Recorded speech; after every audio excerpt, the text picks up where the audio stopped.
എടാ എന്താടാ വിഷമിച്ചിരിക്കണ നീ? അളിയ അച്ഛൻ എന്നെ തേച്ചടാ. എടാ നീ അത് വിട്, നമുക്കൊരു നാരങ്ങ വെള്ളം കുടിച്ചിട്ട്. നീ എന്താടാ പറഞ്ഞ? ഇവിടെ കരഞ്ഞിരുന്ന എന്റെ വെള്ളം മൊത്തം പോയിരിക്കണം. അപ്പോഴാണ് അവന്റെ നാരങ്ങ വെള്ളം. എടാ എന്തായാലും എന്നെ തേച്ചതിന്റെ അത്രയും നിനക്ക് വരൂല. എടാ എനിക്ക് കുറച്ച് ദിവസത്തേക്ക് ഒരു ബ്രേക്ക് വേണം. കുറച്ച് ദിവസത്തേക്ക് ബാക്കാ?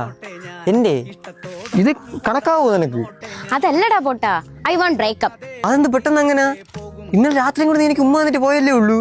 അത് രാത്രിയല്ലേ, ഇത് ഇന്ന് എനിക്ക് രാവിലെ എണീച്ചപ്പോ തോന്നിയതാണ്. നമ്മൾ തമ്മിൽ ചേരൂലടാ. എനിക്ക് നിന്റെ അടുത്ത് ഒരു ഫീലിങ്സും ഇല്ല.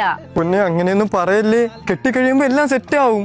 എടാ നമ്മളെ മൂലവും പൂരാടവും തമ്മിൽ ചേരൂലടാ. അയ്യോ അതല്ല, നമ്മളെ നാളെ തമ്മിൽ ചേരൂലെന്ന്. ഇടി ഒരു മുട്ട പപ്സ് മൊത്തം തിന്ന് തീർക്കല്ലേടി. ഹലോ ഹലോ ഇല്ലടാ പറ്റൂല. നീ എനിക്ക് ഇന്നുവരെ ഒരു മുട്ട പപ്സ് എങ്കിലും വാങ്ങി തന്നോണ്ടാ? നീ എന്നെ ഇങ്ങനെ ടോർച്ചർ ചെയ്യല്ലേ, ഞാൻ പോലീസിൽ കേസ് കൊടുക്കും. Let's breakup. ഓ എന്തായാലും എനിക്ക് ഇത്രയ്ക്കൊന്നും ഇല്ലടാ. നിന്നെ നോക്കണ പെണ്ണുങ്ങളെല്ലാം നിന്നെ തേച്ചിട്ട് പോകണമെന്താ? എടാ അത് ഞാൻ നോക്കണ പെമ്പിള്ളേരെല്ലാം പേന്റെ ലാസ്റ്റ് പൂവാണ്. അച്ചു, അമ്മു, പൊന്നു, ചിന്നു. അത് തന്നെ ഇങ്ങനെ ഊവായിട്ടിരിക്കണം.